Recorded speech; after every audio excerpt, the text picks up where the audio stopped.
宾护卫机随行伴飞。 لایەن یابووری لە پێشەنگی پەیوەندیەکانی سعودیە و چین دێت بە تایبەتی عەرەبستانی سعودیە بووەتە گەورەترین دابینکەری نەوتی خاو بۆ کۆمپانیا چینیەکان ڕۆژانە زیاتر لە 1,85,000 بەرمیل نەوتی خاوی هەیە. شی چینگپینگ سەرۆکی چین سەردانێکی فەرمی بۆ سعودیە دەست پێ کرد کە لە ڕۆژی چوارشەمەوە تا هەینی بەردەوام دەبێت. لەو ماوەیەدا سێ لووتکەی سعودی چین کەندا و چین و عەرەبی چین ئەنجام دەدات. لیژنەی باڵای هاوبەشی سعودیە و چین بە سەرۆکایەتی محەممەد بن سەلمان شازادەی جێنشینی سعودیە و هانگ ژنگ جێگری سەرۆکوەزیرانی چین سەرکردایەتی هەوڵەکانی ئێستای هەردوو حکوومەت دەکات بۆ زیادکردنی هەمانگی لە کاروباری ئابووریدا. لە ساڵی 2019 محەممەد بن سەلمان شازادەی جێنشینی سعودیە سەردانێکی فەرمی بۆ چین ئەنجامدا و بە واژۆکردنی 35 ڕێکەوتن بە بەهای زیاتر لە 28 ملیار دۆلار گەیشتە لووتکە. هەروە پێدانی 4 مۆڵەتی کارکردنی کۆمپانیا چینیەکان لە ژمارەیەک ناوچەی سعودیە. چین لە ماوەی 5 ساڵی ڕابردوودا پێگەی هاوبەشی بازرگانی پلەیەکی سعودیەی داگیر کردووە. بەو پێی لەو کاتەوە پەکین لە ڕووی قەبارەی ئاوردە و هەناردەوە لە ڕیزبەندی یەکەمی وڵاتانەدا بووە کە لەگەڵ ریاض مامەڵەی بازرگانیان هەیە.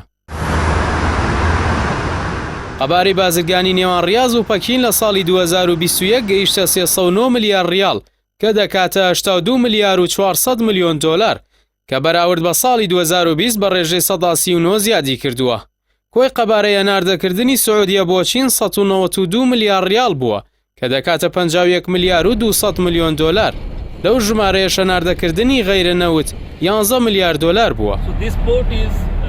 بەهای وەبەرهێنەکانی سعودیە لە چین 8 ملیار و 600 ملیۆن ریال بووە کە دەکاتە 2 ملیار و 300 ملیۆن دۆلار. بەمەش لە کۆتایی ئەم ساڵدا دەبێتە دووەم گەورەترین وەبەرهێنەر لە چین. بە گوێرەی ئاژانسی فەرمی سعودیە لە نێوان ساڵانی 2005 بۆ 2020 سعودیە زیاتر لە 120 وەبەرهێنەکانی چینی لە جیهانی عەرەبیدا وەرگرتووە کە بڕی 196 ملیار و 900 ملیۆن دۆلار بووە. ئەم ساڵ 15 کۆمپانیای چینی ئارەزووی خۆیان بۆ وەبەرهێنان لە سعودیە دەربڕیوە. هەروە چوونەتە ناو پرۆژەی تایبەتکردن بۆ ژمارەیە کەرتی گشتی جگە لە پرۆژەی ژێرخانی. هەروە کۆمپانیا چینیەکان دەستیان کردووە بە جێبەجێکردنی پرۆژەکانیان وەک شێنگ کۆنگ کە بەردی بناغەی کارگەیەکی ڕووناکی LED لە جوبەیلدانە کە بەهاکەی زیاتر لە 880 ملیۆن دۆلارە. هەروە پرۆژەی کارگەی چینی پاناسیا لە جازان بۆ پیشەسازیە بنەڕەتی و گواستراوەکان بۆ وەبەرهێنانی 4 ملیار دۆلار. سعودیە و چین ئامادەکاری دەکەن بۆ خستنە بازاڕی کۆمپانیای سابیک فوجیان پێترۆکیمیکال کۆمپانی لیمیتد کە کۆمپانایەکی ئاوبەش و کارگەیەکی بەرووبوومە کیمیایەکان بە توانای بەرز لەخۆ دەگرێت و ژمارەیەک بەرهەمی پیترۆکیمیایی بەرهەم دەێنێت بە بەهای مەزەندەکراوی 6 ملیار دۆلار. لە بواری وزەدا سعودیە لە ساڵی 2021دا پێشەنگی خۆی لە دابینکردنی نەوت بۆ چین پاراست.